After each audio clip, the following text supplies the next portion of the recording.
El capítulo de la SCG les da la bienvenida. Mi nombre es Nicolás Pinzón, soy el presidente del capítulo actualmente.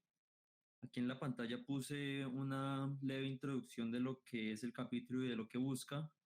La SCG es una de las organizaciones enfocadas en el campo de la geofísica con mayor cobertura a nivel mundial.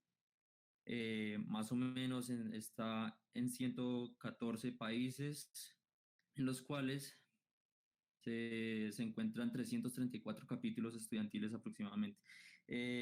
La idea como de nosotros como capítulo es motivar e introducir a la comunidad geocientífica en general al amplio campo de la geofísica y la geofísica aplicada. Para los estudiantes que de pronto estén interesados en colaborar y hacer parte del capítulo, los invito a que nos envíen un correo a la página, al correo que pusimos acá en la presentación. Y pues sin más, hoy a cargo de la charla se encuentra Juan Manuel. Juan Manuel realizó su pregrado en Ingeniería Electrónica en la Universidad Nacional, lo finalizó en el 2017. Tiene una maestría en Ciencias Geofísica. Actualmente es estudiante de doctorado de Geociencias en la Universidad Nacional C de Bogotá y jefe de la Red Sismológica de la Universidad Nacional de Colombia. Por favor, las preguntas al finalizar la charla. Entonces, sin más, los dejo con Juan Manuel. Hola, ¿cómo están? Buenas tardes. ¿Me escuchan? Sí, buenas tardes, Juan. Sí. Bueno, perfecto. ¿Cómo están? Por ahí no sé si alguien tiene abierto el micrófono todavía, que escuché el feedback. No, ya. Bueno, mucho gusto. Mi nombre es Juan Manuel Solano. Me encanta que tenemos una buena audiencia. Eso es muy chévere. No pensé que fueran a venir más, bueno, las 30 personas que están en este momento. Me presento ahora sí bien, Juan Manuel Solano Fino, de Bogotá, también en cuarentena, ingeniero electrónico desde 2011, graduado en 2018 de maestría en geofísica. También desde 2011 estoy trabajando en el Laboratorio de Instrumentación Geofísica de la Universidad Nacional, de donde son, creo, la mayoría de ustedes. Varios de ustedes también ya me conocen. Y pues sin más voy a compartir la presentación. No sé si desde ya alguien tenga alguna pregunta. Nicolás dijo que preguntas al final, pero si ustedes consideran que es pertinente la pregunta en ese momento, pues háganla. Por mí no hay ningún problema. Y yo creo que de pronto es una pregunta que puedan tener más de uno.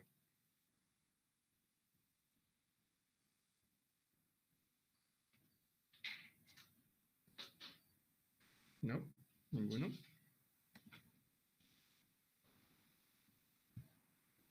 Listo. Sandra, tienes encendida la cámara.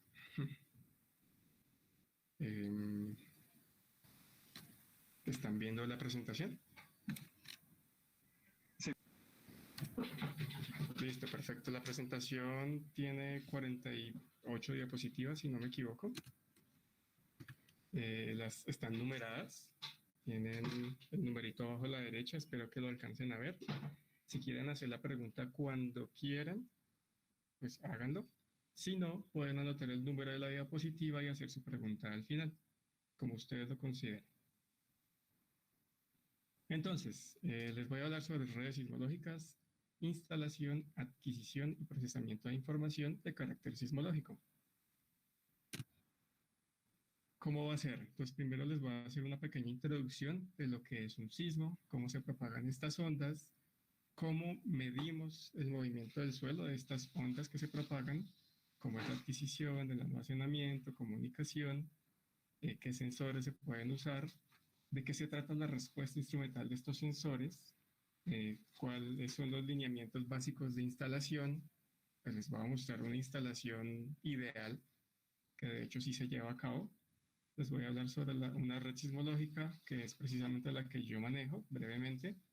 Hablaremos sobre localización, magnitud e intensidad de eventos sísmicos, luego un poquito más a profundidad de lo que se hace en la red y finalmente un poco de procesamiento. El procesamiento que voy a mostrarles va a ser desde las diapositivas, no lo voy a hacer en vivo porque ya queda un poco larga y tal vez extenuante la sesión, pero si lo consideran, me cuenten y de pronto les puedo mostrar alguna cosa. Entonces, a lo largo de la presentación voy a mostrar imágenes y voy a hablar de algunas de estas instituciones o documentos que están acá. Esas son las más frecuentes, como se pueden dar cuenta. El nuevo manual de prácticas de observatorio sismológico de 2012, el estándar de intercambio de información de terremotos también de 2012 y una institución que se llama IRIS, que es la instituciones incorporadas para la investigación en sismología. Les recomiendo mucho estos dos documentos y esta 3, que es la página, las veremos mejor con links al final en las referencias. Sin más, empecemos. Empecemos primero por decir que es un sismo. Un sismo básicamente es la vibración del suelo producto de la liberación súbita de energía acumulada en la corteza o manto terrestres. Eso es un sismo. Sin embargo, y acorde a la definición, no siempre un sismo va a ocurrir por esta liberación de carácter tectónico, que es lo que uno normalmente ve. También hay sismos de carácter volcánico que se producen por el flujo de lava, de magma, de un lugar a otro en el subsuelo o incluso en el momento de la erupción. Los hay también por impactos de meteoritos, por deslizamientos grandes, también hay registros sismológicos. Y los hay de carácter antropogénico, como por ejemplo la explosión, ensayos nucleares, o también, ¿por qué no?, el fracking.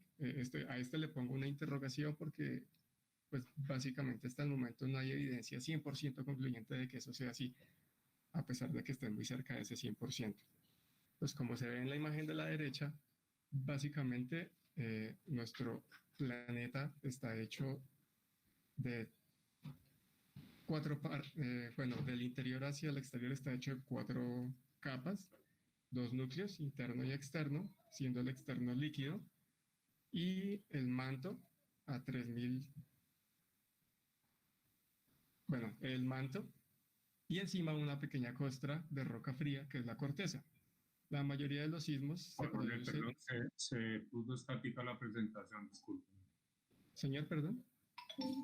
Quedó estática la presentación. Ahí cambió la diapositiva 3. ¿Sí cambió? Sí, sí. Y estoy en la 4. Esa es la que no... Yo sigo en la diapositiva 4. Ah, ok, excúseme. Listo, vale, no hay problema. Entonces, como podemos ver en la imagen, en nuestra corteza y nuestro sistema de placas litosféricas están en constante movimiento y esto da lugar a márgenes de 3 tipos: de convergencia, que una se posa por encima de la otra. Esto da lugar a sistemas de subducción. Hay lugares de divergencia, como las dorsales oceánicas, en donde se crean nueva corteza, y hay lugares donde hay lo que se llaman fallas transformantes, en donde la placa tectónica roza lateralmente una con la otra, que es precisamente el caso de la imagen que estamos viendo. ¿Cuánta energía libera un sismo? Bueno, este gráfico me parece bastante chévere. Un sismo magnitud 2, por ejemplo, libera el equivalente a 15 kilogramos de TNT, de dinamita. Y acorde a la escala de magnitud, que es logarítmica, debemos tener en cuenta que de una escala a otra se libera 32 veces más energía que en ese primer sismo. Entonces, por ejemplo, un sismo magnitud 3 libera 32 veces más energía que un sismo magnitud 2. Un sismo magnitud 4 libera 32 veces más energía que un sismo magnitud 3. Así pues, en 2 órdenes de magnitud, por ejemplo, del 6 al 8, se libera 1000 veces más energía. Es decir, 32 por 32, que es aproximadamente 1000.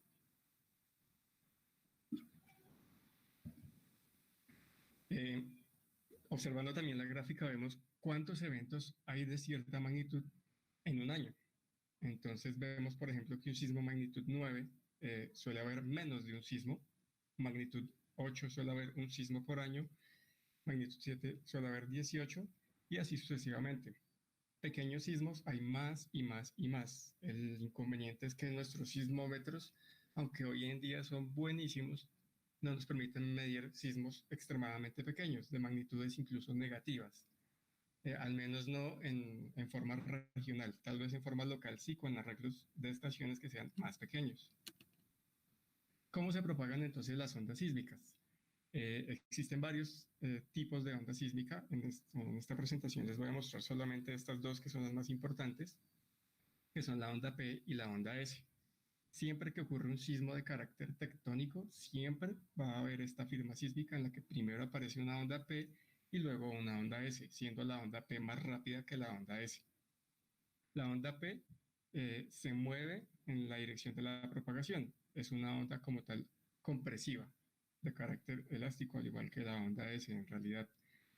Fíjense, por favor, no sé si están observando el movimiento de las ondas, pero fíjense en cómo se mueve el cuadrito negro.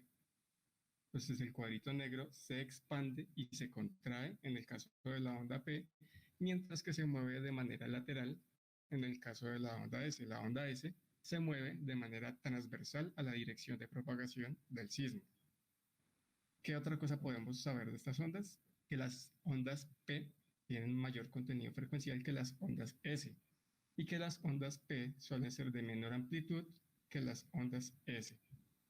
En general, son las ondas S las que producen la destrucción de las viviendas, de las construcciones, pues cuando estas ondas llegan a la superficie, son las que mueven los edificios de lado a lado y son las ondas con las cuales se trabaja más a la hora de hacer normas sismorresistentes.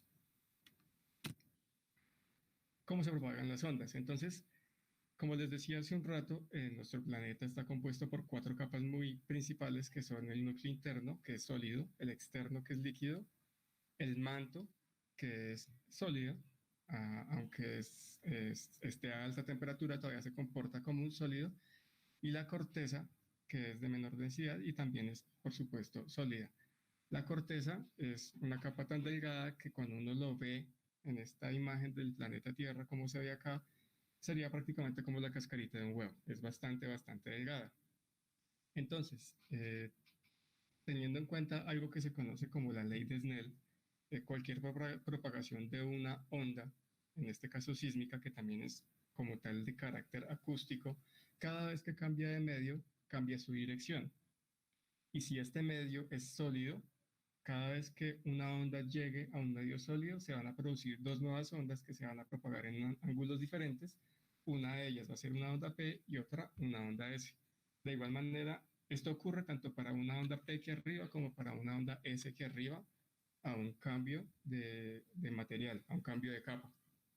En este caso estamos viendo que las ondas P y las ondas S se propagan a lo largo de la corteza y el manto, y hay algo, les voy a poner el apuntador, hay algo que se llama la zona de sombra, de shadow zone. En esta zona es una zona en la que uno nunca va a ver un arribo directo de una onda P o una onda S que se produzca por un sismo en este extremo. Suele estar, está entre los 103 grados y los 140 grados de distancia epicentral.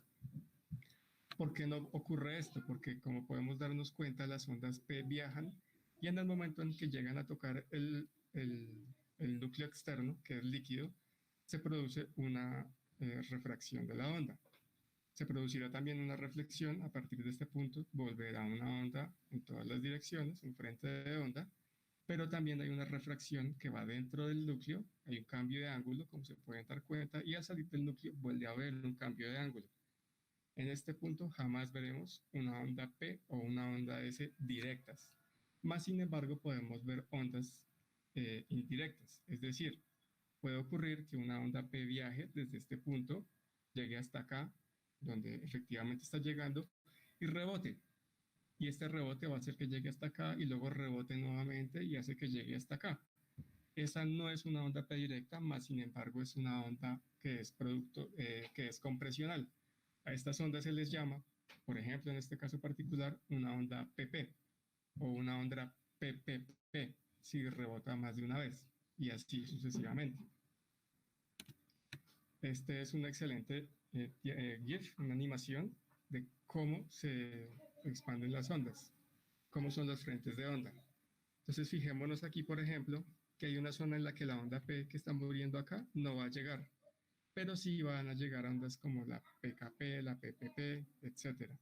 Ondas que se refractan en el núcleo externo y en el núcleo interno. Y arriba vemos cómo se ven estas ondas. Entonces, como les decía inicialmente, y lo pueden notar aquí arriba en el sismograma, las ondas P, si bien se notan acá como una línea roja de que efectivamente aquí llegó una onda P, no la observamos porque es de mucha menor magnitud que una onda S que llega posteriormente. Existen otras ondas que son las ondas superficiales, que también suelen ser de carácter muy destructivo y que viajan por las capas más superficiales de la corteza terrestre. Y existen porque ocurre algo como lo que ocurre en la fibra óptica, que se comunica la información por luz. Entonces, dentro del cablecito de fibra óptica, la luz viaja a través del cable sin salirse, porque el ángulo de incidencia en el cambio de material es bastante alto. Entonces, no hay nada que se refracte hacia afuera, sino que se refleja toda la onda hacia adentro nuevamente, rebotando en la capa una y otra vez. En caso de sismos grandes, estas ondas le pueden dar la vuelta al planeta durante varias horas sin ningún inconveniente, porque la atenuación es más baja. Pasemos ahora a qué es una estación sismológica y de qué se compone. Mi jefe insiste mucho, y es completamente cierto, en que primero cuando uno hace una estación sismológica tiene que tener una base de tiempo bastante buena, muy muy buena. Cuando usted tiene certeza sobre el tiempo de su estación, ahí sí se pone a hacer la adquisición, a grabar y a comunicar la información que adquiere. Pues como podemos darnos cuenta, tenemos que tener una señal de tiempo que le llegue al reloj de nuestra estación. Esta señal de tiempo suele ser dada por un GPS, una antenita GPS que tiene la estación. ¿Qué ocurre? Que pues tener GPS hace la estación un poco más costosa, y lo que uno puede hacer si tiene acceso a internet es conectarse vía protocolos como por ejemplo NTP, es el Network Time Protocol. Ese protocolo le puede dar a uno tiempo bastante correcto en la estación. Estamos hablando de que la diferencia entre tener el GPS y el protocolo NTP es de 3 órdenes de magnitud. Con NTP podemos tener errores tan pequeños como 1 milisegundo, mientras que con el GPS podemos bajar, por ejemplo, a un microsegundo. Estos 3 órdenes de magnitud que son importantísimos. Consideren ustedes que una onda P se puede propagar, por ejemplo, a 6 kilómetros por segundo.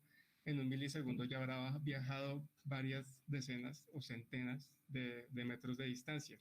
Y ese tipo de errores dan lugar a errores a la hora de hacer la localización e incluso a veces a la hora de calcular la magnitud. ¿Qué otra cosa se hace? Recibir la información del sensor, hacerle una preparación a la señal, un tratamiento, amplificarla, filtrarla, etcétera, convertirla a digital, hacerle un tratamiento digital si es necesario, y luego almacenarla. La información se puede almacenar o no, y se puede enviar o no.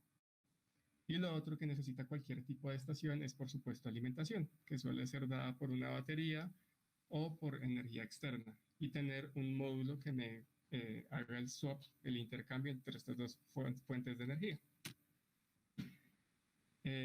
Este es un ejemplo de cómo funcionan actualmente las estaciones de la red sismológica de la Universidad Nacional de Colombia, que es la red en la que yo trabajo desde 2011, como les decía.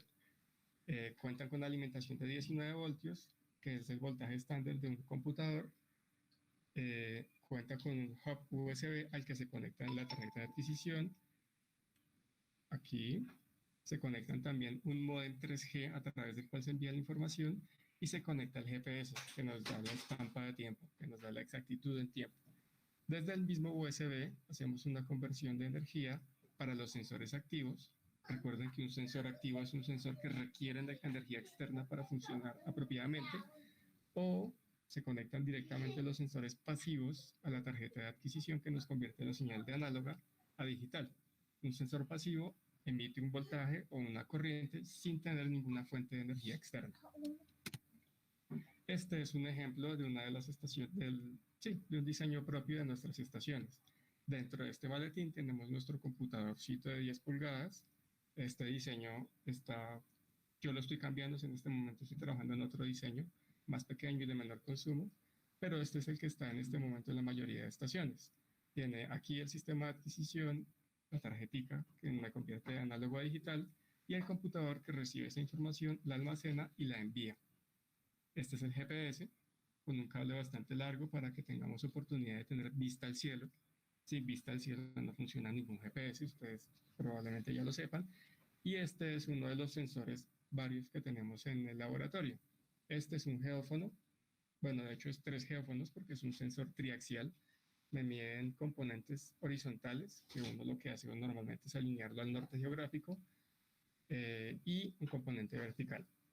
Este en particular es un sensor que trabaja desde 4.5 Hz, pero eso ya lo veremos más adelante cómo opera esto de los Hz, los sensores.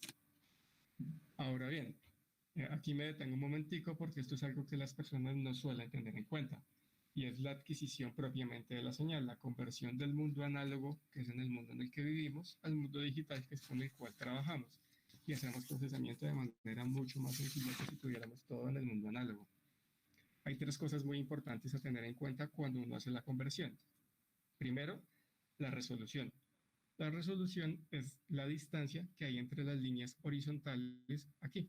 Entonces, entre mayor sea la resolución, que se mide en bits, más pequeña es la distancia que hay entre esta línea y esta línea horizontal, lo que nos da mejor calidad de información. Es decir, podemos medir variaciones mucho más pequeñas de la variable que estamos midiendo.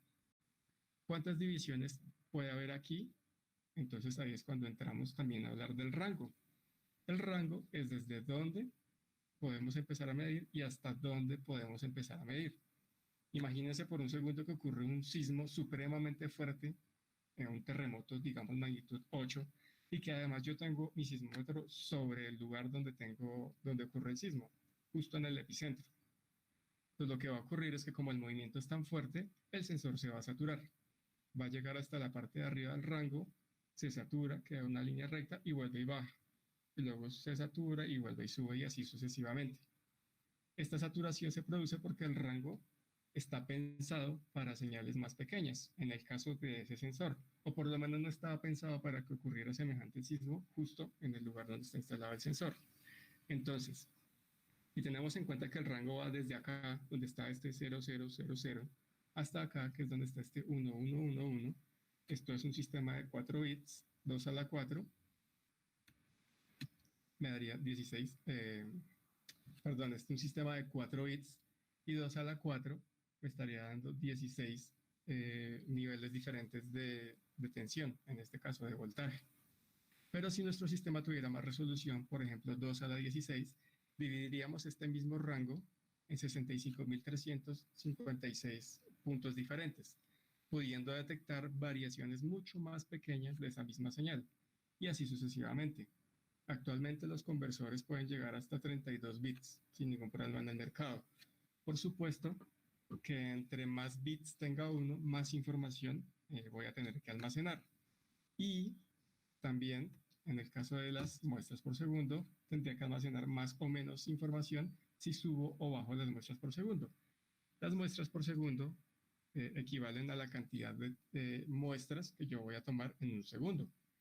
Entonces podemos tener, por ejemplo, 50, 100, 500, 2 muestras por segundo, dependiendo del fenómeno que yo quiera medir.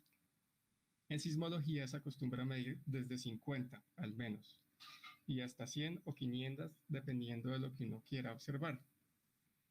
Entre más muestricas por segundo, menos va a ser el espacio entre muestra y muestra, lo que quiere decir que voy a tener más información por almacenar.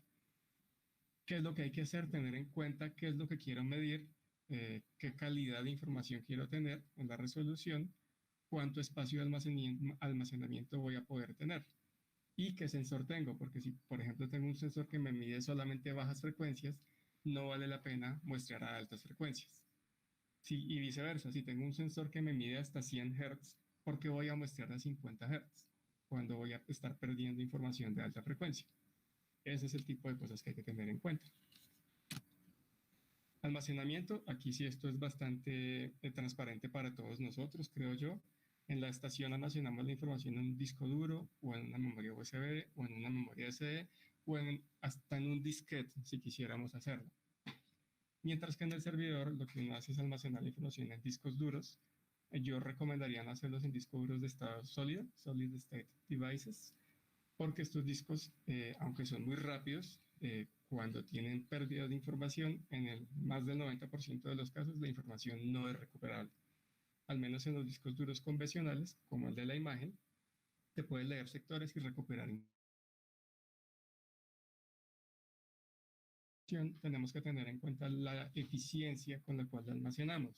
Pues lo que hacemos es usar algoritmos de compresión, como el que está incluido en el formato MiniZip, que es un formato de amplio uso, junto con Seisan y en algunas marcas privadas, como el de Gural, que no me acuerdo cómo se llama ahorita, Gural Compressed Format, GSF.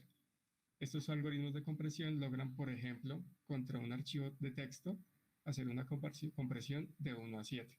Es decir, si se compran un disco de 1 tera, pueden almacenar lo que almacenarían en un disco de 7 teras, por ejemplo. Lo otro es que uno no almacena voltios ni tampoco almacena directamente las muestras por segundo. Lo que hace es almacenar las cuentas, es decir, los bits directamente, almacenar si tengo un 0, un 1, un 500, un 1000, hasta 65.535 si fuera de 16 bits, o hasta 8 millones si fuera un sistema de 3 bits. Esos numeritos enteros lo que hacen es que sea mucho más fácil comprimirlos, pues la compresión se hace mediante el almacenamiento de diferencias. Entonces tú no guardas los valores uno detrás del otro, 1.000.000, 1.010.000, 1.005.000, sino que guardas las diferencias. Primero guardas el millón, después guardas los 10 de diferencia que hay entre el primer y el segundo valor, luego guardas los 15 de diferencia que hay entre el tercer y el segundo valor, y así sucesivamente. Si tenemos valores pequeños para almacenar, podemos almacenarlos en menos bits que si tuviéramos números grandes como de 16 bits, por ejemplo.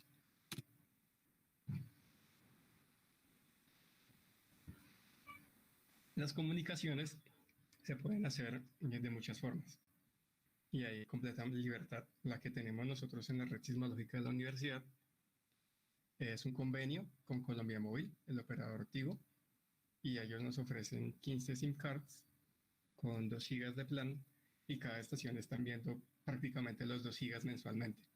Casi que cubrimos la cuota. De hecho, algunas estaciones a veces envían más y se cuelgan y duran unos días sin enviar información hasta que se vuelve a empezar el plan de datos. De hecho, eso suele ocurrir más o menos hacia el 16 de cada mes. Por si ustedes van a la universidad 14, 15 o 16, van a haber menos estaciones conectadas porque se acaba el plan de navegación. Estamos en este momento en pro de aumentar esta navegación. Otras formas de enviar la información es, por ejemplo, la que usa la Red Sismológica Nacional de Colombia, del Servicio Geológico Colombiano, que es mediante satélites. Por supuesto, más costoso que tener un modem 3G y colgarse a la red de un operador de los tantos que ya tenemos actualmente. Lo que se hacía antes de que hubieran estos dos métodos, por ejemplo, era radiofrecuencia. Se enviaban por onda corta la información, eran enlaces que dependían incluso hasta del clima y era un poco complicado enviar información, pero se hacía. O sea, digamos que soluciones siempre ha habido. Hablemos ahora de lo que se llama rango dinámico de un sensor. Es algo de lo que uno habla con frecuencia cuando va a medir información. Este sensor que vemos acá es un sensor del año 132 después de Cristo, de una dinastía que no recuerdo el nombre. El que lo hizo se llamaba Heng y era un aparato lo más de simple. Consistía en unos dragones en esa especie de jarra, y cuando ocurría el sismo el dragoncito hacia el cual iba el sismo se caía y tocaba la ranita que estaba abajo. Es un es un sensor que tenía 8 dragones y por ende su resolución era de 2 a la 3. Es decir, es un sensor de resolución de 3 bits. Recordemos que esto es del año 192 después de Cristo. El rango dinámico de este sería calculado mediante la fórmula 20 logaritmo base 10 de la amplitud, de la cantidad de posiciones diferentes que puede llegar a medir, que en este caso sería 8, nos daría 18 decibeles. Para los que no estén familiarizados con los decibeles, es una escala logarítmica de amplitud en referencia a otra amplitud. En este caso podríamos estar hablando, por ejemplo, de qué tanto se está moviendo una mesa si mi patrón de magnitud es, por ejemplo, 1 milímetro por segundo. Entonces se calcula el cociente de cuánto se está moviendo contra ese milímetro por segundo y luego se le saca, eso sería la amplitud, se eleva al cuadrado, pero ese elevar al cuadrado que estaría acá se convierte en multiplicar aquí por 2, entonces ya no queda 10 logaritmos, sino 20 logaritmo base 10 de la amplitud. De esa manera se calcula el rango dinámico. ¿Cuáles son las exigencias de hoy en cuanto a rango dinámico? Ya lo vamos a observar. Esta es entonces la respuesta instrumental de varios tipos de sensores. Aquí se coló, por ejemplo, la del gravímetro, que está hecha para funcionar alrededor de 1 Hz, es decir, 10 a la 0 Hz. Pero tenemos sensores que entre más se aproximan hacia el lado izquierdo de esta gráfica, es decir, en cuanto mayor sea su capacidad de medir movimientos muy lentos del suelo, de periodo muy largo, es decir, frecuencia muy baja, más costoso va a ser el instrumento. Nosotros en este momento contamos con instrumentos en la red sismológica de la universidad que miden más o menos lo que mide la línea azul, pero hasta acá donde está el punto rojo y ahí empieza a decaer. Son sensores de fabricación rusa que ya en un momento les voy a mostrar. Otros sensores son, por ejemplo, este negro, que es de banda ancha, de banda muy ancha, de lo que se conoce como largo periodo.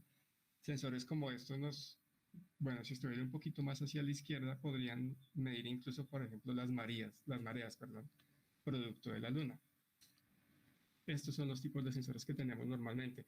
Esta línea verde es de un geófono, que también ya en un momento les muestro, y es para que lo tengan en cuenta, su frecuencia de corte está cerca de 1 Hz. Es más o menos 2 Hz, por ejemplo, aquí hacia abajo, pero su frecuencia de corte se mide hacia arriba, que está cercano a los 10 Hz en este caso.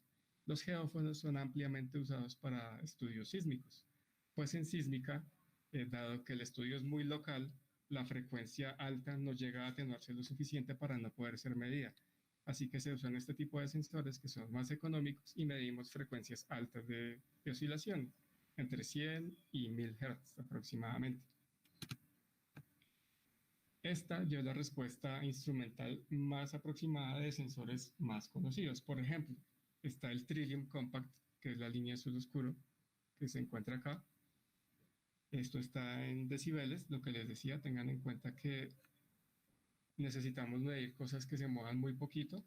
Esto de acá, un 0 decibeles, significa que no estamos ni amplificando ni atenuando la señal. Estamos midiendo señales normales, por así decirlo. Mientras que entre más abajo bajemos en esta escala, están decibeles, es porque estamos midiendo señales que están muy por debajo del umbral del que pueden percibir humanos o sensores típicos como los geófonos. Es decir, tienen que ser sensores que tengan una muy buena relación señal-ruido. Vemos entonces los rangos de frecuencia en los que se miden, por ejemplo, microsismos, que es esto de acá, cercano a los 10 segundos de periodo, 10 a la menos 1 Hz. Están también los modos normales, que se asocian a las ondas superficiales. Tienen una cosa que se llama modos normales de vibración, y es que es bien peculiar este fenómeno, y es que estas ondas solo oscilan en ciertas frecuencias, y son precisamente en este rango. Y tenemos también este rango de frecuencia, que es de muy baja frecuencia, en el que hablábamos de mareas de la Tierra, es decir, la interacción diurna, es decir, un periodo de 24 horas entre la Luna y la Tierra. Ese tipo de oscilaciones solo la obtienen sensores que sean demasiado buenos y por supuesto demasiado costosos. Observen, por ejemplo, que los sensores típicos de sismología llegan hasta 120 o hasta 240 segundos, aquí más o menos. Sensores de 240 segundos pueden perfectamente valer $50.000 y hasta más, por ejemplo. Entonces, en resumen, ¿qué es lo que queremos del sensor? Queremos detectar movimientos muy pequeños, por ejemplo, oscilaciones del núcleo de la Tierra.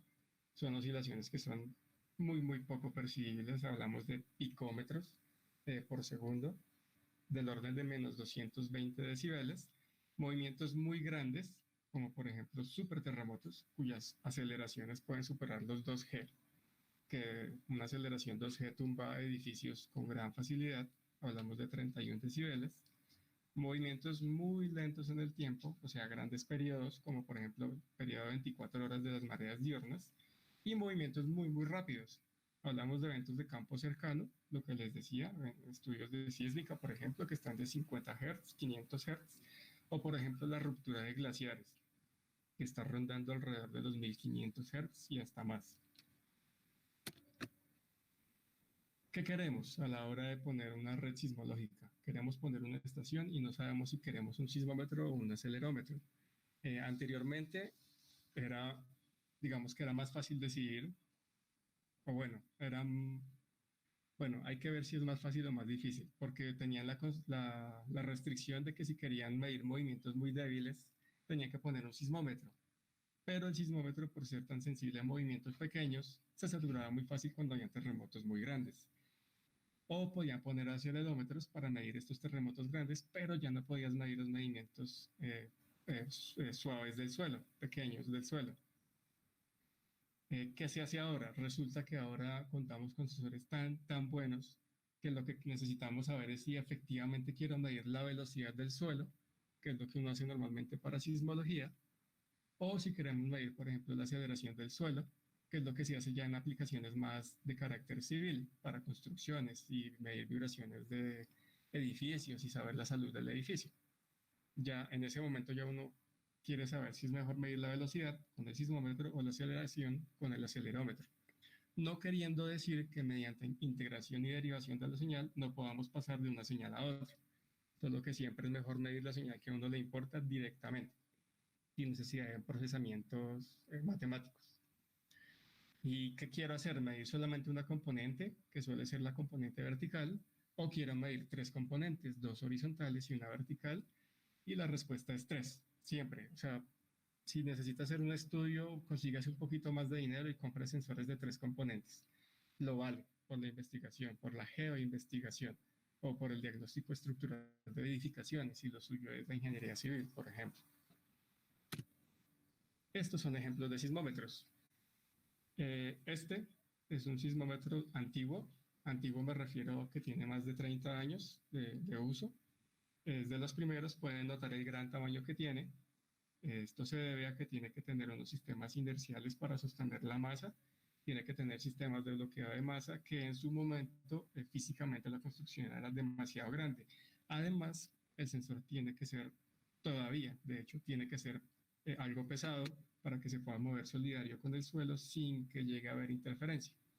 La segunda imagen es una OBS, que es una estación sismológica que se pone en el océano, es Ocean Bottom Seismometer. Es un sismómetro para el fondo del océano. Yo creo que es de las máquinas más impresionantes que puede haber en esta área de la sismología, porque tienes que poner un sismómetro en un lugar al que difícilmente tú puedes acceder, con el que difícilmente te comunicas, y tiene que ser tan bueno que no importa cómo caiga el sensor al fondo del suelo oceánico, él mismo se tiene que alinear y saber dónde está el norte y cómo alinearse con la vertical. O sea, yo creo que es de las máquinas más potentes que puede haber y asimismo es también bastante costoso. Lo que está arriba a la derecha es el diagrama de un geófono, que es el sismómetro más sencillo del que uno puede disponer. Hay ahora, por ejemplo, muchos sismómetros que venden grandes empresas del sector que trabajan con geófonos. Recuerden que el geófono llega hasta algunas unidades de Hertz, puede bajar hasta 4 Hz, por ejemplo, y los sismos suelen ocurrir o bueno, la información más importante de los sismos está alrededor de 1 Hz y un poquito más para abajo. Lo que hacen es electrónicamente correr la respuesta instrumental del geófono para que uno pueda medir ese tipo de información de baja frecuencia. Y es un aparato muy simple, consiste en un imán, una masa inercial y una bobina. Entonces, recordarán sus leyes de Faraday y demás, las leyes de Kepler, en las que uno puede convertir un campo magnético en campo eléctrico y una variación del campo magnético en una variación de campo eléctrico, de corriente, en este caso que se traduce en un potencial aquí en los pines.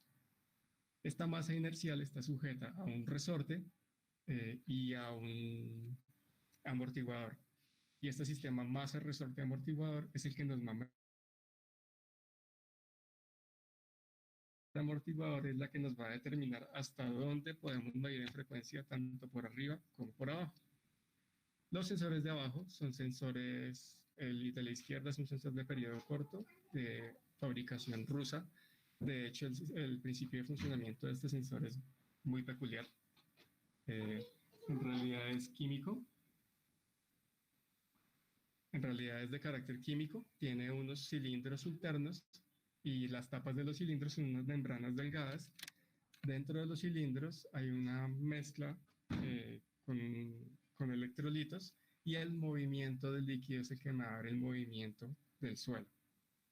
Es un principio de funcionamiento bastante interesante y lo que lo hace más interesante es que como no tiene masas, no tiene sistema masa-resorte, cuando tú te lo llevas de un lugar para ponerlo en otro, que no es algo que uno haga muy frecuentemente, pero lo puede hacer, no hay que, por ejemplo, bloquear las masas, que es lo que ocurre con este tipo de sensores masa-resorte.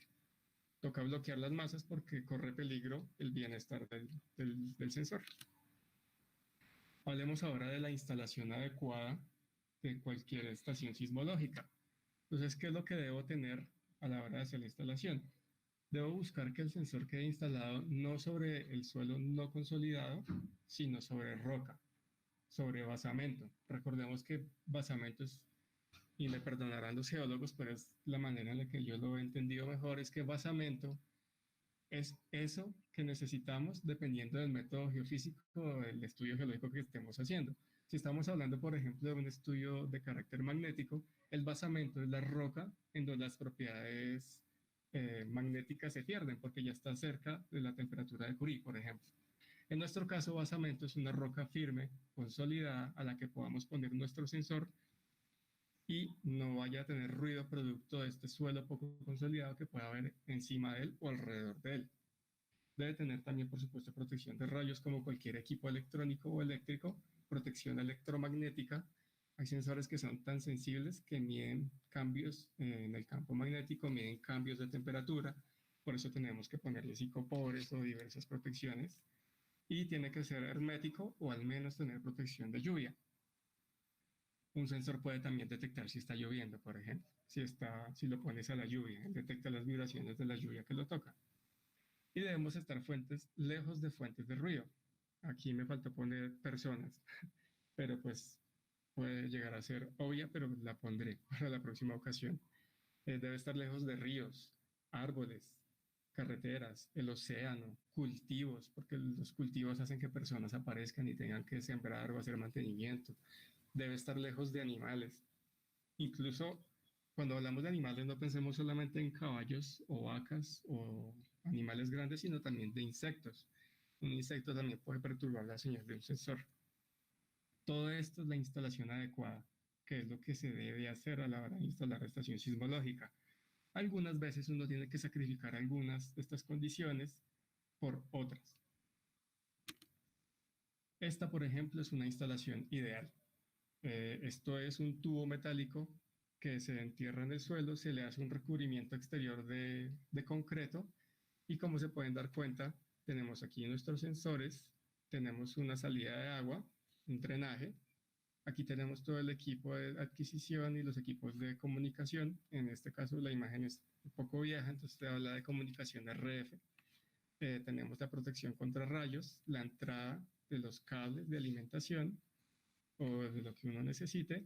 Por la parte de arriba tiene una cubierta que Esta, por ejemplo, es de icopor, es una capa de icopor de alrededor de 20 centímetros de altura y el radio de esto es aproximadamente 1 metro. La profundidad es también 1 metro, 1,5 metros de profundidad, dependiendo del lugar. Y como se dan cuenta, lo que uno busca con estos huecos no solamente es protegerlo de la temperatura, de la lluvia con este techo, sino llegar hasta la roca madre, hasta una roca que tenga la rigidez necesaria para que el sensor no se vea contaminado con vibraciones de suelos que sean poco consolidados. Hablemos ahora de la localización de los eventos sísmicos. Una vez tenemos desplegadas nuestras estaciones sismológicas, tenemos que localizar los sismos. Este es el objetivo número 1 de cualquier red sismológica, localizar eventos sísmicos. Este que vemos acá es el método de las circunferencias. Es el método más sencillo mediante el cual uno puede localizar un sismo. Por supuesto que el error es enorme. Hablamos de decenas y hasta centenas de kilómetros dependiendo de la ubicación de las estaciones, pero nos da cuenta de dónde puede quedar el sismo. Básicamente lo que se hace es medir la distancia entre la onda P y la onda S en tiempo. Entonces lo dije mal, no la distancia, sino el intervalo de tiempo entre el arribo de la onda P y el arribo de la onda S. Con este intervalo de tiempo se traza la circunferencia, lo que indica que entre más lejos estemos del epicentro, más tiempo habrá entre los dos arribos de estas ondas y más grande será la circunferencia.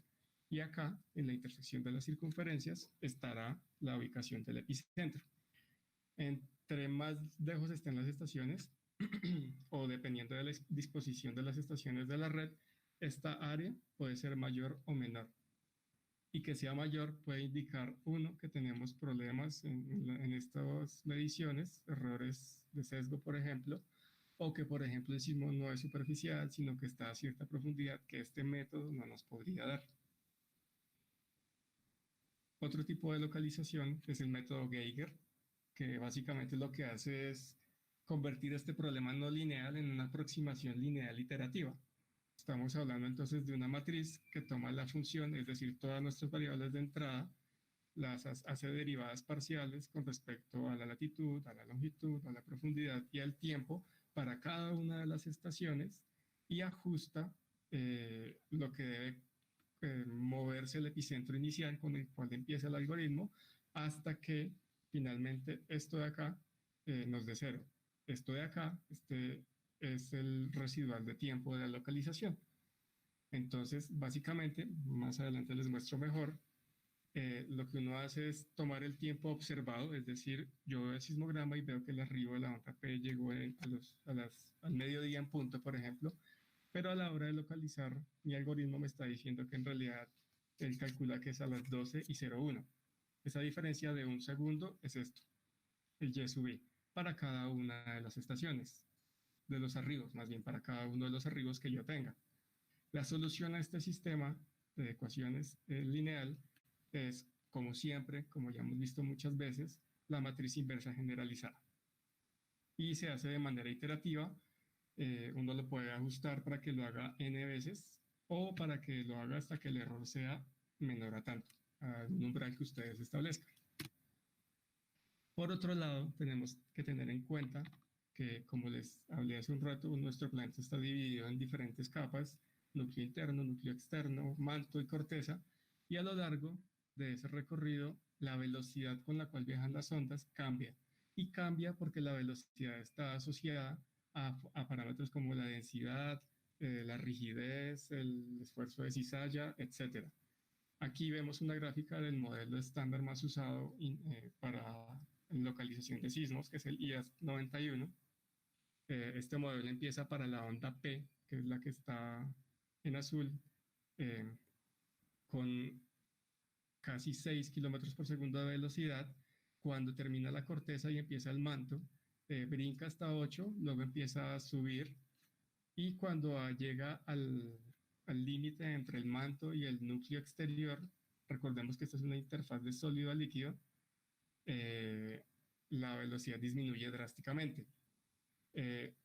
Algo que no les dije inicialmente y que es bueno que tengamos en cuenta es que Las ondas P, por su carácter compresivo, pueden andar por cualquier tipo de medio. Pensemos en las ondas P como el sonido mismo, por ejemplo. El sonido viaja sin problema en el agua, viaja sin problema en el aire, en el suelo. Ustedes le pegan a la mesa a un lado y ponen la mano en el otro y sienten la vibración. Eso es una onda P. Mientras que las ondas S, por viajar transversalmente, no pueden viajar en cualquier medio, o bueno, pueden viajar por cualquier medio que sea sólido. Si hablamos de un medio líquido, ya no pueden viajar. Y es por eso que la onda S, cuando llega al núcleo exterior, baja drásticamente a una velocidad de cero. ¿Qué quiere decir esto? Que cuando una onda llega al núcleo exterior, va a rebotar y toda la información, no, o sea, no va a haber refracción, solamente va a haber reflexión. Es como si, por ejemplo, ustedes estuvieran bajo el océano y tuvieran una placa gigante horizontal.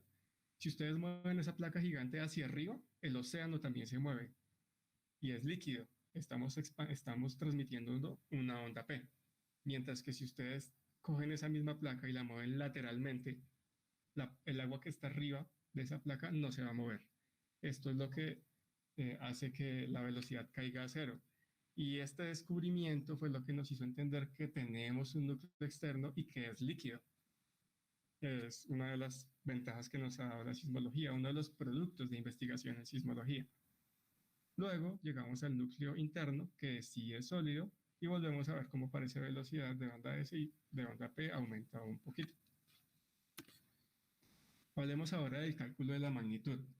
Desde principios desde 1900 aproximadamente, 1930 y algo, no recuerdo bien, se trabajó con la magnitud Richter. Este investigador concluyó que uno puede asociar la magnitud de un evento a la amplitud máxima de la señal en el canal vertical, esta que observamos aquí, y la diferencia de tiempo entre el arribo de la onda P y el arribo de la onda S. Como les digo, esta es la firma típica de cualquier sismo. Siempre va a haber un arribo P y siempre habrá un arribo S.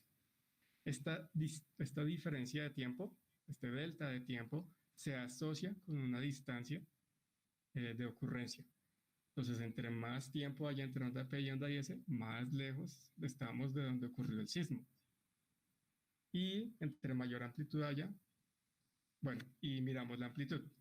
Así pues, trazamos una línea recta en esta escala y sabremos de qué magnitud estamos hablando. ¿Cuál fue el problema con esta magnitud? Porque, bueno, a pesar de que en las noticias todavía nos dicen ocurrió un sismo con magnitud 5 en la escala de Richter, cosa que ya no es cierta. ¿Por qué se usó tanto esta magnitud? Porque ya no se usa. Ocurre que entre más grande es el sismo, menos exactitud tiene este tipo de escala. Y además, por ejemplo, aquí sí un poquito de imaginación, si trazamos una línea recta desde este punto que está a la izquierda, que pase por 4 y continúe, llegaremos más o menos al 3. Una amplificación de 10 veces en la amplitud, como vemos acá, estábamos en 3, pasamos más o menos a casi 30, más o menos 10 de amplitud, me va a aumentar una unidad.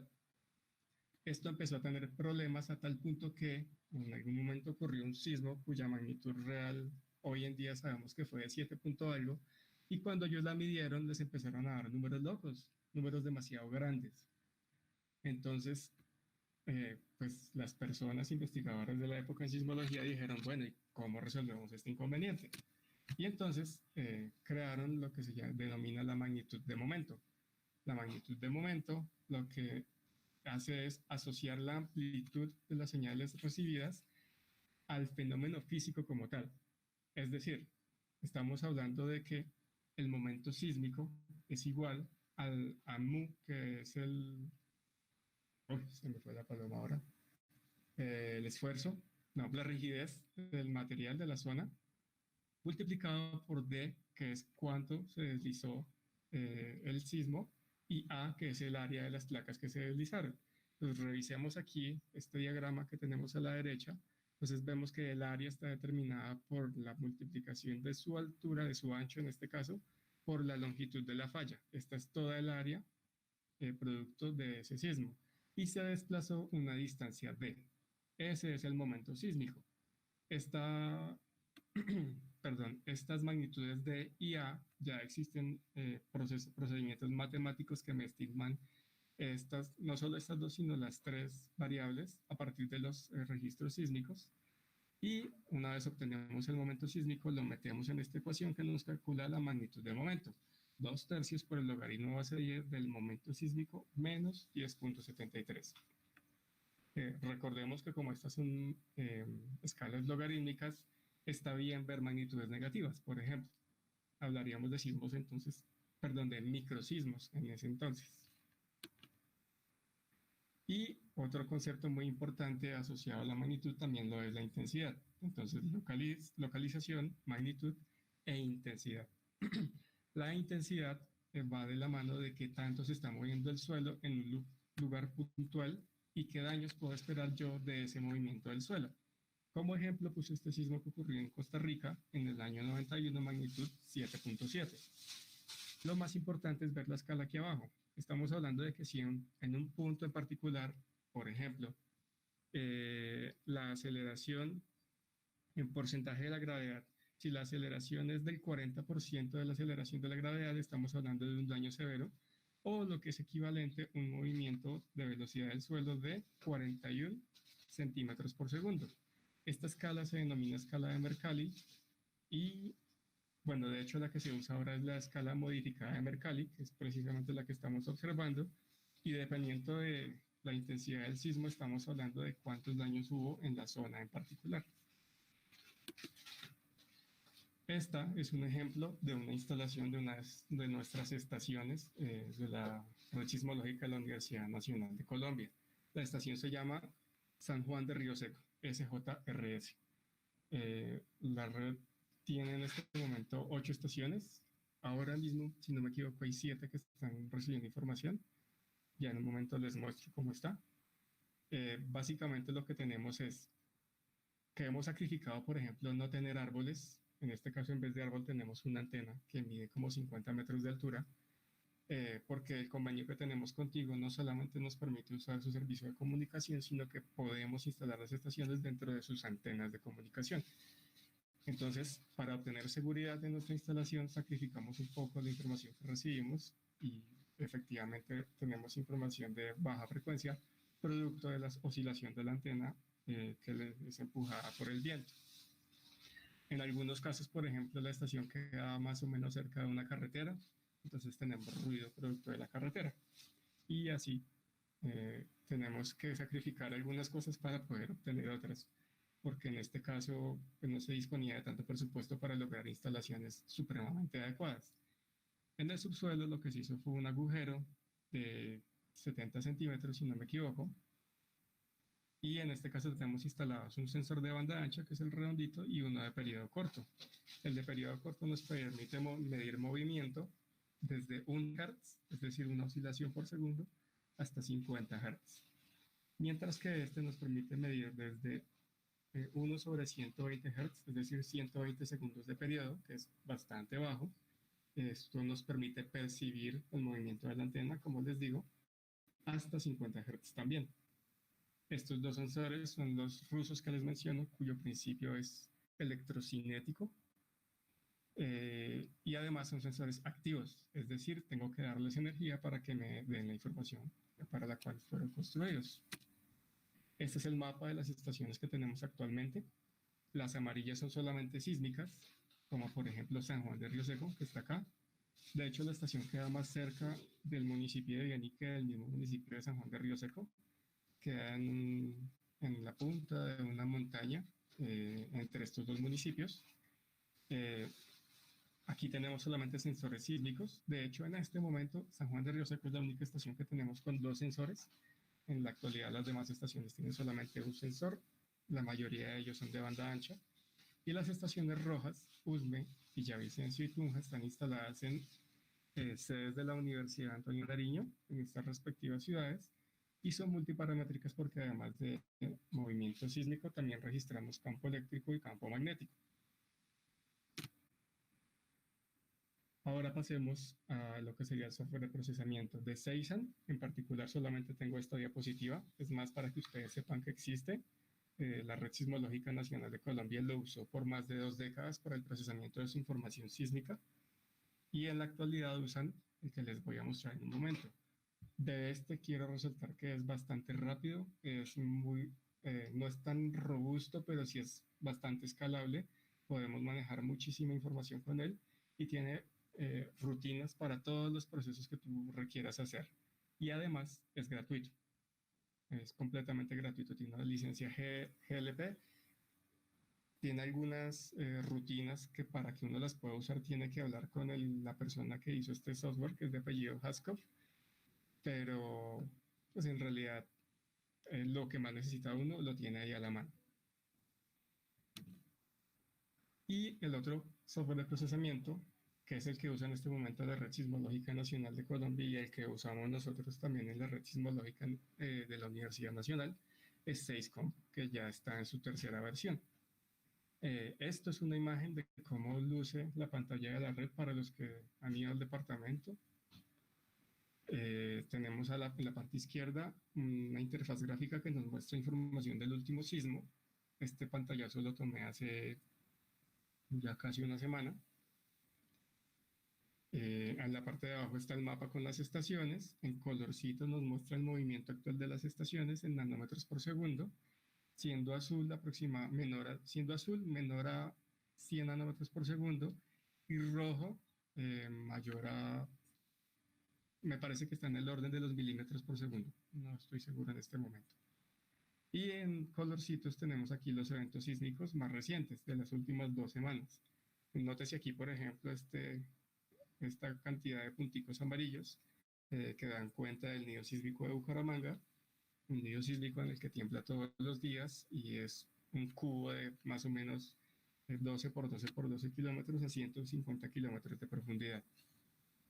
Los sismos más grandes que ha habido recientemente ocurrieron en la depresión Momposina, cerca precisamente del municipio de Mompox, y a la derecha vemos la información en tiempo casi real.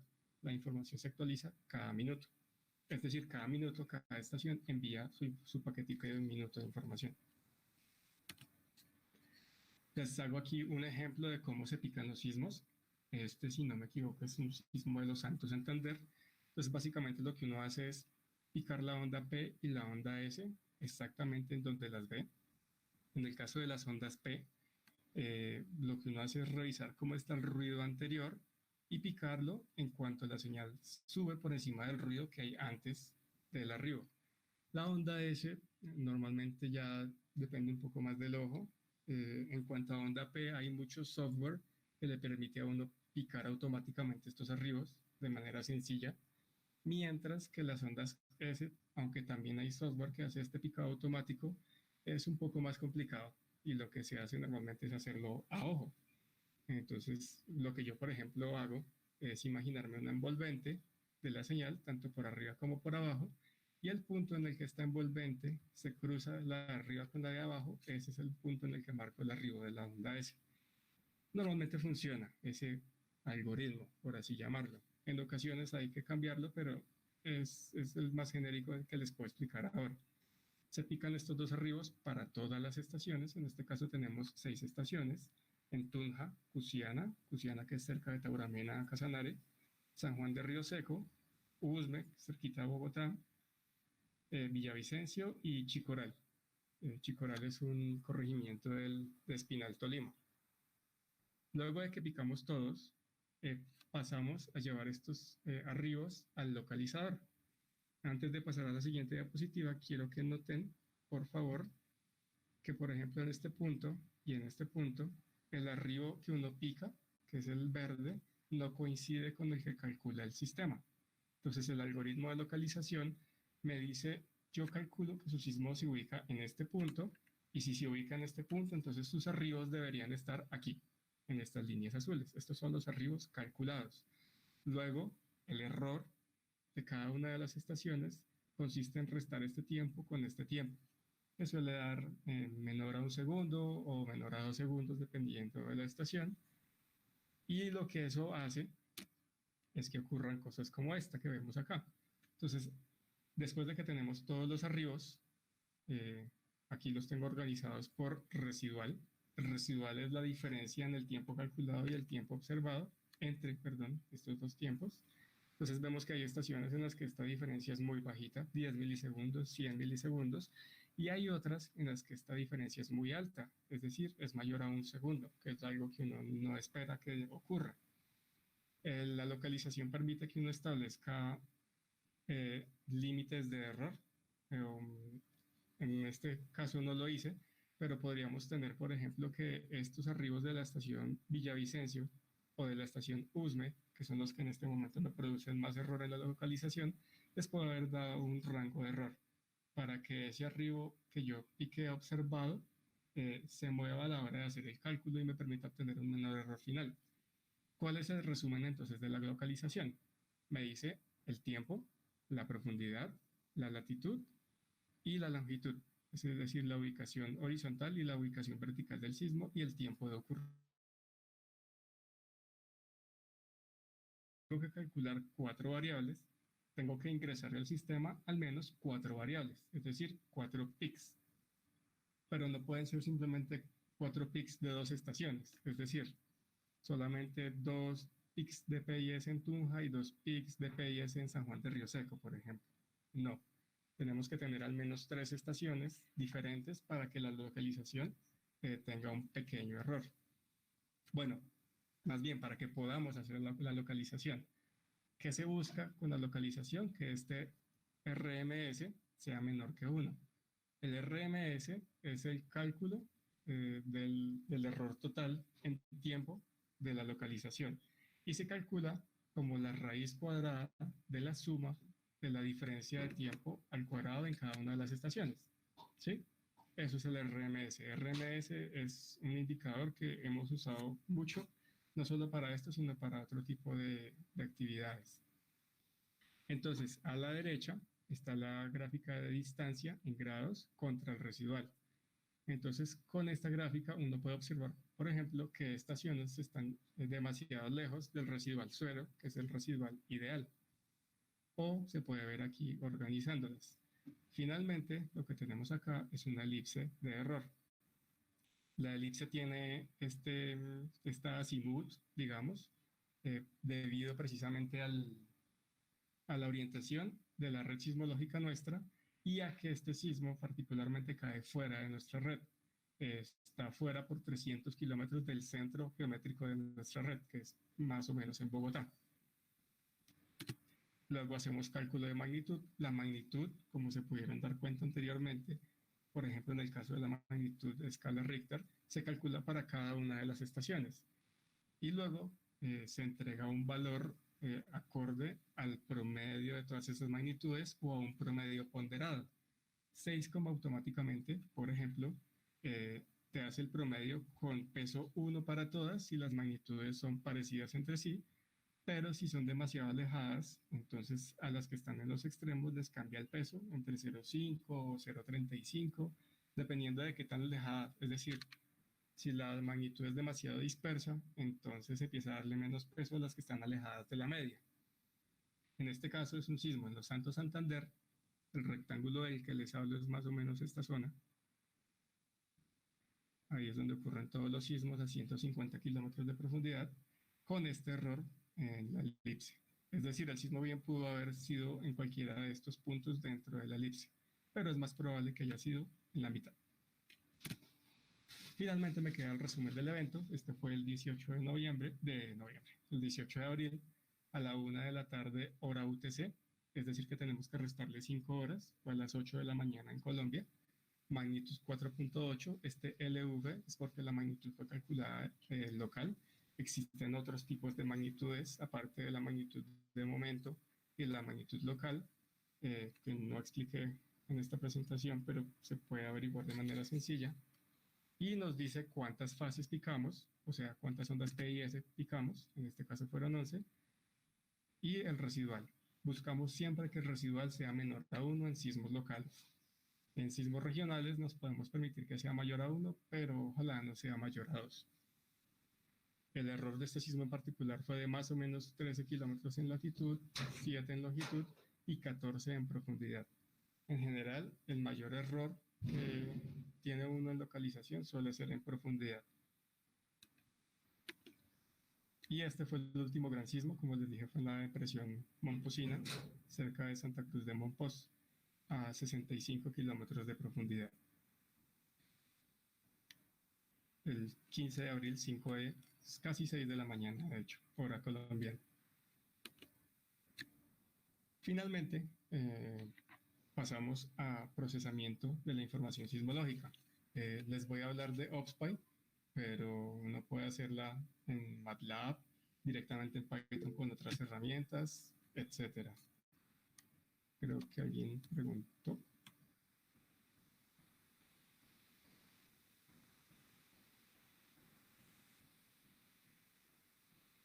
Ok. Ahorita paso. O bueno, si gustan puedo ir respondiendo esta pregunta que hicieron acá. Carlos Alberto Roa Vargas pregunta, ¿la información de los espectros es información pública? Entonces, yo le preguntaría, ¿se refiere a los espectros de respuesta de los sismómetros? Sí, a eso me refiero. Digamos que sí, si la quieres te la doy, no la tenemos pública en este momento en la página porque uno de nuestros estudiantes de pregrado, que ya se graduó de hecho, hizo un estudio sobre el ruido sísmico y nos ayudó muchísimo con las respuestas de los instrumentos. Teníamos algunos problemas de calibración y eso ya está listo, entonces pues en cuanto tengamos acceso a la página, que es otro problema que tenemos actualmente, podremos entregar esta información. Tenemos un problema con la Facultad de Ciencias y no hemos tenido acceso a nuestra página de internet. ¿Qué precio tiene una estación como la de la universidad? Dejando a un lado un sensor, la estación puede costar desde 4 millones de pesos hasta 6 millones de pesos, dependiendo de la cualidad, las cualidades que quieres que tenga. Si quieres añadir más canales, si quieres tener más resolución, si quieres... Bueno, sí, esas dos, básicamente. Que si las producimos comercialmente, sí, hemos tenido proyectos de extensión. Hemos hecho estudios de línea base de sismicidad cerca de un proyecto de simulación térmica en Acacias Meta. Para ese proyecto les hemos fabricado, me parece que fueron 15 estaciones, sí, 15 estaciones. Y desde entonces no las hemos vendido, pero sí están disponibles. La envolvente en el picado de las ondas P y S las hace en el mismo 6COM3. Bueno, 6COM es un programa bastante robusto. Cuando uno quiere hacer cosas muy particulares, puede hacer algo que se llaman plugins. Entonces tú puedes diseñar tu plugin en lenguaje Python y puedes obtener la información que está en la base de datos de 6COM y hacer con ella lo que tú quieras para trabajarla en tiempo real. 6COM trabaja en tiempo real, o sea, ese es como el objeto de 6COM directamente. Pero si no tienes que hacerlo en tiempo real, te recomendaría que uses OBSPY, que ya voy en este momento a volver a la presentación y te muestro más o menos cómo trabaja OBSPY. Entonces, para los que están familiarizados con Python, esto va a ser más fácil. Para los que no, por favor pregúntenme si doy por sentado algo, ¿vale? Entonces, ¿qué hace OBSPY? Es un programa científico que trabaja en Python y se usa como base de librerías para trabajar información de carácter sismológico y hacer procesos sismológicos. Trabaja con librerías como NumPy, que es la que se usa para los arreglos, los vectores de información, SciPy, que tiene herramientas para tratamiento de señales, y Matplotlib, que es la que usa para graficar las señales. Todo esto sobre la base de Python. Pues Python es, como cualquier otro, un lenguaje de programación que tiene sus ventajas y sus desventajas. Para mí muchas más las ventajas que las desventajas. Y lo más chévere es que como OBSPY se usa tanto, como podemos ver aquí, tienen 450 personas inscritas en su mailing list, tienen en GitHub personas que están pendientes de su código, que hacen modificaciones del código, que lo comparten. Han hecho 15.000 descargas de la librería para usarse en Python. Es decir, sí se usa. Y como se usa mucho, tenemos muchas personas que nos pueden ayudar si no tenemos claro algún concepto o algún funcionamiento de una librería. Sin embargo, tenemos también la documentación. En docs.opspy.org podemos observar toda la documentación de las librerías y podemos acceder a los tutoriales. Desde esos tutoriales, precisamente, es que yo saqué algunos de los ejemplos para mostrarles a ustedes qué se puede hacer con OpSpy. Instalarlo es muy sencillo, como es en Python. Python funciona sobre cualquier sistema operativo, sea Windows, Mac OS, Linux e incluso cualquier otra distribución de tipo Unix. Básicamente lo que uno hace es, o bueno, lo que ellos recomiendan que uno haga, porque hay otras maneras de instalarlo, pero la más sencilla es instalar el paquete científico Python que se llama Anaconda. Aquí puse Anaconda 3 porque siempre es mejor trabajar en la versión más reciente de Python, que es la 3, pero también se puede descargar Anaconda versión 2. Y cuando ya lo tienes instalado, sigues un par de instrucciones y el comando clave es instalar OpSpy. Conda, install OpSpy, le das Enter y esperas un rato a que se descargue y te quedó listo. ¿Qué es lo primero que uno aprende cuando trabaja con OpSpy? Que OpSpy tiene su propia librería de tiempo. Si bien Python también tiene sus librerías de tiempo, OpSpy usa una propia porque la resolución en tiempo que da esta librería original no es la más adecuada para trabajar con OpSpy. Entonces, aquí en este caso, por ejemplo, lo que se hace es del núcleo de librerías de OpSpy, de OpSpy Core, se importa la librería. Espera, pongo el apuntador que es más chévere. Entonces, del núcleo de librerías importamos la librería UTC DateTime y con esta librería trabajamos la información de tiempo. Y es muy, pero muy versátil. Uno puede meter información así, con una cadena de caracteres de la fecha y él te la lee perfectamente. La puedes meter separada por comas y la lee perfectamente. La puedes meter también como un entero de 32 bits en este caso y también te la puede leer. Lo único que tener en cuenta es saber qué es lo que le estás ingresando y eso lo puedes saber básicamente recibiendo el eco a la hora de programar. Otra cosa es que puede trabajar con zonas horarias. No les conté, pero en sismología se trabaja todo en información UTC. Fue algo que yo me demoré como 2 años en descubrir mientras trabajaba en esto de sismología. Las primeras estaciones que yo diseñé fueron en tiempo horario colombiano. Ya se imaginarán el problema para compartir la información y hacer análisis con otra información de otras estaciones. Y como en cualquier clase de Python, uno puede acceder a los atributos de la respectiva clase.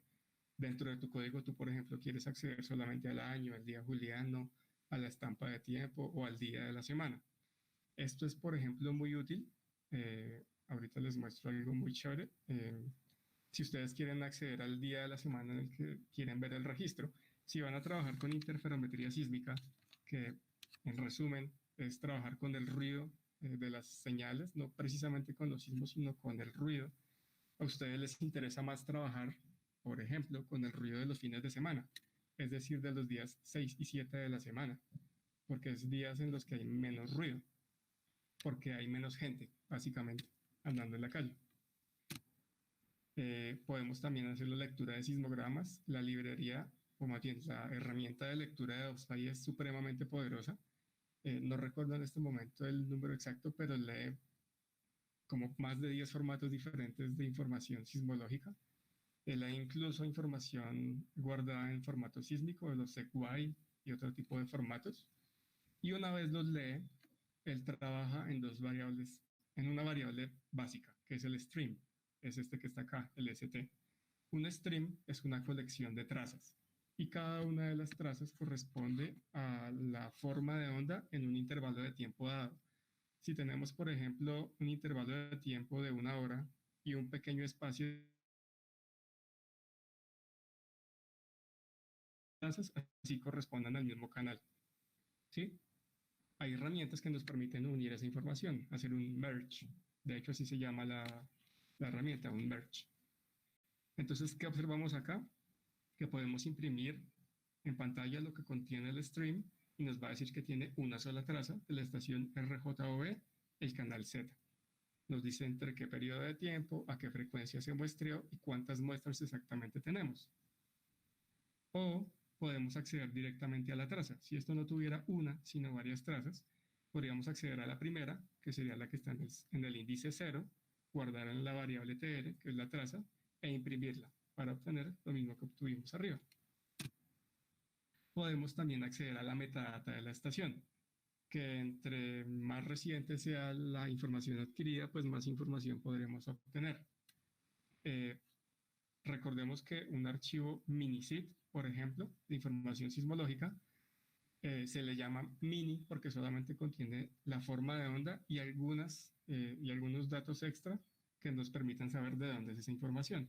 Esos datos extra suelen ser la red, la estación, la localización, el canal, a qué hora empezó, a qué hora terminó, la frecuencia de muestreo, el delta, que es 1 sobre la frecuencia de muestreo, cuántos puntos, y un archivo de calibración. Esto no siempre está contenido en un archivo mini-SID. El archivo SID sí contiene todo, la localización de la estación, la respuesta instrumental, etc. Y podemos obtener información de cada una de las trazas. Por ejemplo, yo quiero saber qué estación tengo, entonces accedo a la traza, me meto en las estadísticas y busco la estación. O busco el tipo de dato que estoy almacenando. Entonces este GSD2 es el que me dice qué tipo de información estoy obteniendo y me dice que tengo un sensor CM6, por ejemplo. Una preguntita. Señor. ¿Esa sampling rate es 200 puntos por segundo o es otro? 200 muestras por segundo, sí señor. Y el delta es 1 sobre 200 muestras por segundo. Es decir, ¿cuánto tiempo hay entre muestra y muestra? En este caso, 5 milisegundos. ¿Listo? Dale, gracias.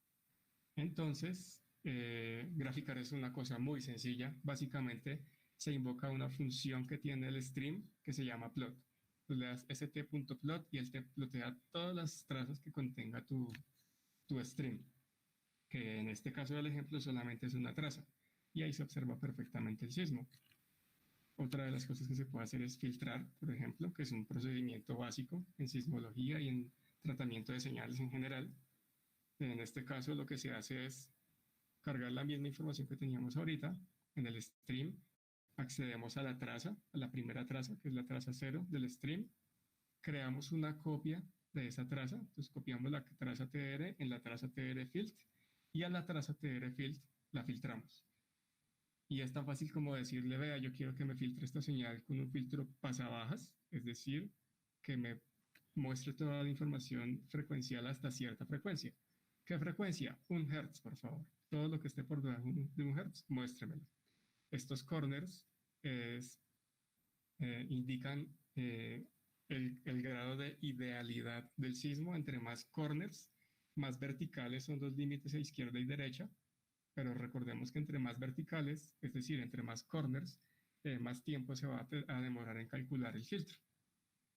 Y este zero phase es para que haga el cálculo del filtro, para que haga el filtrado tanto de izquierda a derecha como de derecha a izquierda, y eso nos evita tener picos indeseados tanto al principio como al final de la señal. Y el resto del código básicamente es el ploteo de las dos trazas, la traza raw y la traza low phase. Entonces raw significa cómo es la información tal cual como la obtenemos, y esto es la información que está filtrada con un filtro de baja frecuencia. Podemos, por ejemplo, calcular envolvente, que era la pregunta que hacía ahorita Carlos. La envolvente, si no la tienes que hacer en tiempo real, no tienes que gastarte el tiempo de hacer un plugin para Seiscom, sino que puedes simplemente invocar la librería opspy.signal y luego vas a opspy.signal.filter.envelope y le metes la señal filtrada. Entonces aquí lo que estamos haciendo es cargar el stream, luego copiar el stream, filtrarlo, ya en este caso no es un pasabaja sino un pasabanda, lo filtramos entre 1 y 3 Hz con 2 corners y hacemos la envolvente de esa señal que ya fue filtrada y luego la ploteamos. Y el gráfico nos muestra tanto la señal original filtrada como la envolvente. Esta envolvente se puede modificar, es decir, aparte de este parámetro que es la información que necesita la envolvente, la traza, le puedes añadir más parámetros para que esta envolvente sea un poco más larga, de un periodo más largo.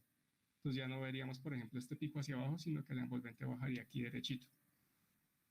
Ese parámetro también se puede cambiar.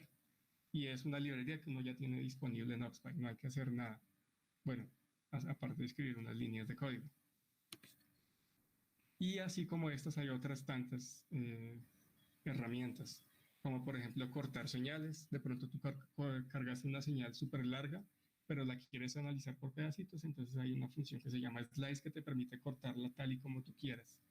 Está el merge, que es para combinar trazas del mismo canal cuando hay overlapping, cuando resulta que una traza empieza justo cuando ya terminaba la otra, o cuando hay gaps, cuando hay espacios sin información. Si estos espacios son pequeños, hay unas condiciones del merge con las que uno puede rellenar esos espacios y generar una sola traza del mismo canal. Es muy útil para no tener muchas trazas y es muy útil para no tener problemas de filtrado, porque cada gap es un pico a la hora de hacer un filtrado. Podemos hacer remuestreo, que implica, por ejemplo, si tenés información muestreada a alta frecuencia, puedes bajar la frecuencia de muestreo porque, por ejemplo, a ti no te interesan las altas frecuencias. Entonces puedes trabajar con menos información y te rinde más el procesamiento. Puedes hacer análisis FK, que es análisis de tiempo y de distancia. Se le conoce también como beamforming. Es una excelente herramienta. Regálenme un momentico, perdón.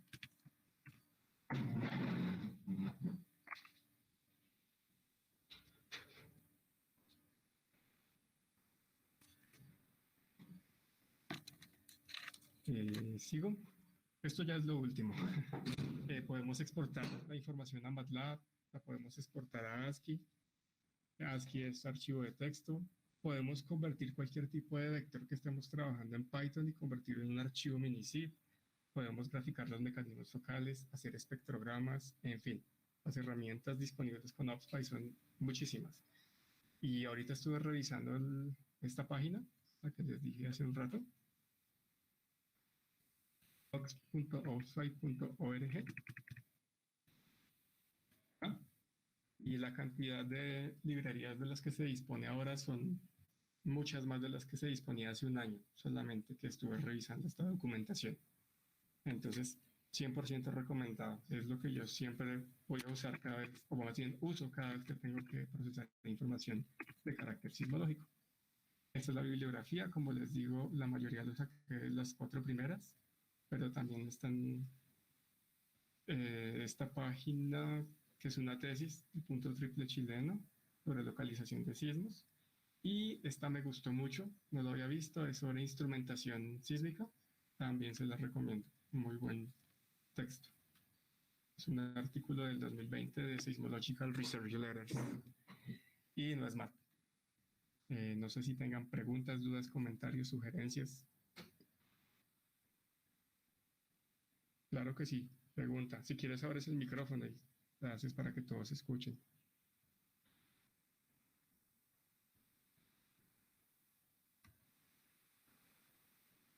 Ah, se fue Sofía.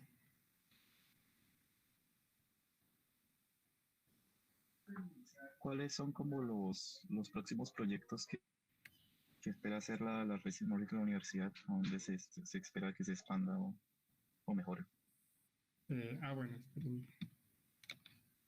esperen, activo mi cámara para hacer esto un poco más personal.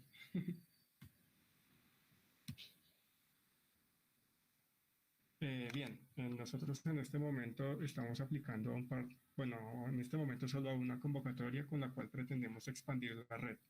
De hecho, no sé si se fijaron en una de las diapositivas que les mostré un ejemplo de nuestras estaciones sismológicas. La imagen decía Red Sismológica de la Sabana de Bogotá. Ese es el nombre que tenía hasta hace unos meses nuestra red. Pero en aras de volver la red algo más grande, le cambiamos el nombre por Red de la Sismológica de la Universidad Nacional de Colombia. Aplicamos a una convocatoria en este momento y si logramos los fondos, ya no estaremos cubriendo solamente la Sabana de Bogotá, que es lo que se está haciendo en este momento, y un poquito más, sino que podríamos tener estaciones en varias sedes de la universidad, como La Paz o Tumaco, por ejemplo, o en Leticia, que es pues nuestro mayor interés, expandir la red. Y asimismo queremos también expandir nuestros experimentos. Como les dije brevemente, aparte de señales sismológicas, también estamos adquiriendo señales eléctricas y magnéticas. Y eso también queremos expandirlo, queremos poner más sensores de ese tipo alrededor del país. Muchas gracias. Creo que hay una pregunta ahí. Sí. ¿Cómo puedo orientar mi pregrado en geología en el tipo de sismología en la que trabajas? ¿Qué crees que es indispensable para comenzar? Por ejemplo, que he perdido con lo de programación.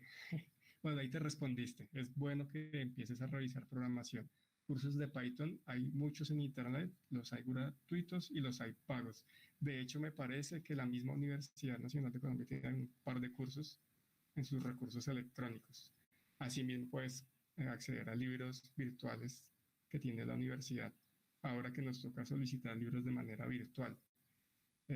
Y lo otro es que por favor me escribas. Ya escribo ahí el correo y cualquier persona que quiera recibir más información o empezar a pensar por qué lado pueden hacer su trabajo de grado pensando en usar la información de la red sismológica, con gusto por favor me escriben.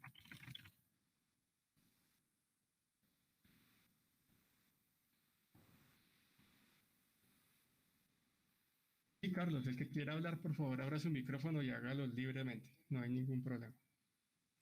Gracias, Juan Manuel. Pues primero que todo agradecer porque muy, muy interesante el trabajo que vienes haciendo. Y bueno, yo tengo alguna experiencia en la parte de sísmica, pero para la adquisición de información para hidrocarburos. Pero con todo el tema del declive de la industria, pues últimamente he estado vinculado al tema de gestión del riesgo del departamento del Huila. Entonces, yo soy geólogo y soy egresado también de la universidad. En el Facebook del departamento, pues vi la conferencia, la conferencia y me gustó mucho, sobre todo porque estoy interesado bueno, hace años venimos trabajando con el tema de técnica en 4 cabeceras. ¿Con el tema de qué, perdón? Microzonificación. Se escucha un poco cortado. Ah, listo. Sí, para cabeceras principales del departamento. Y por eso te preguntaba lo de los costos de las estaciones, pero yo pensaría que se pudiera trabajar es a través de un proyecto con la Universidad Surcolombiana, que es la universidad pública aquí de la región, sí, para poder, digamos, diseñar instrumentación en el marco de un proyecto de microzonificación sísmica. Entonces, muy interesante, me gustaría tener datos de contacto, pues yo sé que a través del departamento se puede también, pero pues si podemos entrar ya en confianza con su señoría, pues mucho mejor. Claro que sí, ahí está mi correo. Ahí está mi correo y nos puedes escribir con todas tus dudas, nos puedes explicar un poco más a fondo de qué se trata y claro, de una, podemos elaborar un proyecto de extensión o un proyecto de investigación en el que participe el Laboratorio de Instrumentación Geofísica y vamos y ponemos allá estaciones y hacemos estudios de microzonificación. Vale, bueno, es muy amable, muchas gracias. Con mucho gusto. Aquí leo más preguntas. Pablo Aguilera. Ah, bueno, con gusto, Pablo. Buenas tardes, dice Fernando González. Tengo una pregunta sobre las ondas P y S. Si las ondas S se reflejan apenas llegan al líquido del manto, ¿cómo llegan al material sólido del núcleo? Ya que estas ondas S registran una velocidad en lo sólido del núcleo. Ok. Como les dije al principio, las ondas, cada vez que hay un cambio de interfaz, un cambio de material en las capas de la Tierra, una onda P o una onda S, cualquiera de las dos, se convierte en una onda P y en una onda S. Entonces llega una onda y salen dos ondas con ángulos de refracción diferentes, una onda P y una onda S. En el caso de la onda S no logra pasar por el núcleo por el núcleo externo de la Tierra porque es líquido. Más sin embargo, la onda P sí. Y esa onda P que entra al núcleo líquido se convierte tanto en onda P como en, bueno, solo sigue como onda P porque es el núcleo líquido, el núcleo externo. Cuando llega al núcleo interno de la Tierra, se convierte en otra onda P con otro ángulo, pero además se genera una onda S. Esta onda S, al salir, estas ondas P y S nuevas, al salir del núcleo interno, como tiene que atravesar el núcleo interno, la onda S no logra salir del núcleo interno, pero la onda P sí. Esta onda P llega al manto, se convierte en otras dos ondas, y cuando llega a la corteza se convierte en otras dos ondas, y así sucesivamente. Y esto es hablando a grosso modo, ¿no? Porque internamente tanto el manto como los núcleos tienen algunos cambios más sutiles en su composición que hace que cambie la orientación de los rayos. No sé si eso contestó tu pregunta. ¿Por qué las ondas se amplifican en los sedimentos? Esto es debido al cambio en su rigidez. Como las ondas son los sedimentos son menos rígidos, es más fácil hacerlos mover. Es decir, piensa en qué tan difícil es que tú pongas a vibrar un granito, una roca de granito, a que pongas a vibrar un sedimento, a que pongas a vibrar una gelatina. ¿Sí? Entonces la analogía que yo suelo hacer es que tú coges un bowl grande con gelatina adentro, le pegas al bowl, el bowl deja de vibrar rápidamente, pero la gelatina no, porque esa energía queda ahí, y es lo que se conoce como el fenómeno de reverberación sísmica. Las ondas quedan atrapadas en este medio de baja rigidez y no les es fácil escapar porque el medio que sigue es de alta rigidez. Eso hace que las ondas queden atrapadas. Es lo que sucede en los sismos en Bogotá o en México, que fueron ciudades que hace unos millones de años fueron lagos que se decantaron, y ahora lo que tenemos es sedimentos poco consolidados. El basamento, que es lo que está bajo estos sedimentos poco consolidados, vibra, pero su vibración se detiene rápido y se convierte en vibración que pasa a los sedimentos. Otra cosa que además ocurre es que la frecuencia disminuye. Entonces estas ondas propagan la energía con más facilidad y tienen menor frecuencia. Y las ondas entre menor frecuencia tienen, en general, pueden afectar más a los edificios, pero dependiendo de su frecuencia fundamental, afectan más a un edificio que a otro. Andrés, sí, Python tiene muchas herramientas de inteligencia artificial. De hecho, yo estoy ahorita con motivo del doctorado en una asignatura que se llama Sistemas Inteligentes, y estamos viendo diferentes tipos de sistemas inteligentes como Support Vector Machine, redes neuronales, algoritmos genéticos, y todo esto ya tiene soporte en Python.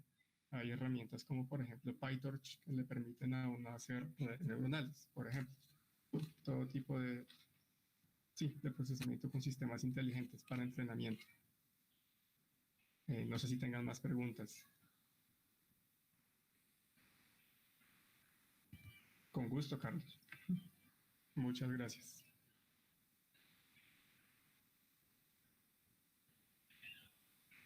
Freddy Tobar Vergara pregunta por colaboración entre nosotros y la red. No, en este momento no.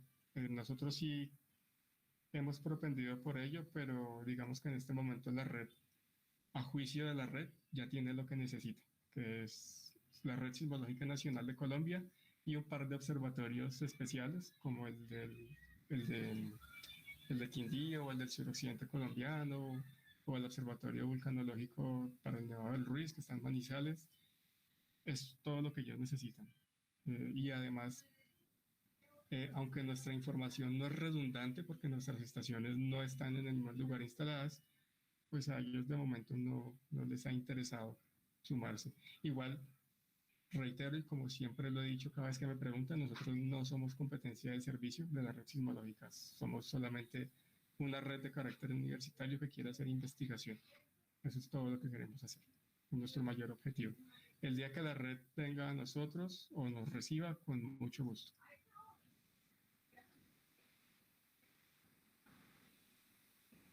Recuerden que si quieren hacer sus preguntas, también pueden abrir sus micrófonos y hacerlas sin ningún problema. ¿Se han detectado movimientos de acuífero con los sismos o con ruido sísmico? ¿Se ha hecho esa labor en la red sismológica de la universidad? No, no, de hecho, yo no digo que no lo hayamos detectado, pero si lo detectamos no lo sabemos. porque tenemos una gran cantidad de información y los análisis que hacemos son en realidad casi que siempre tectónicos, de carácter tectónico. Si tú quieres hacerlo, eres bienvenido a entrar a nuestro catálogo y buscar ese tipo de información.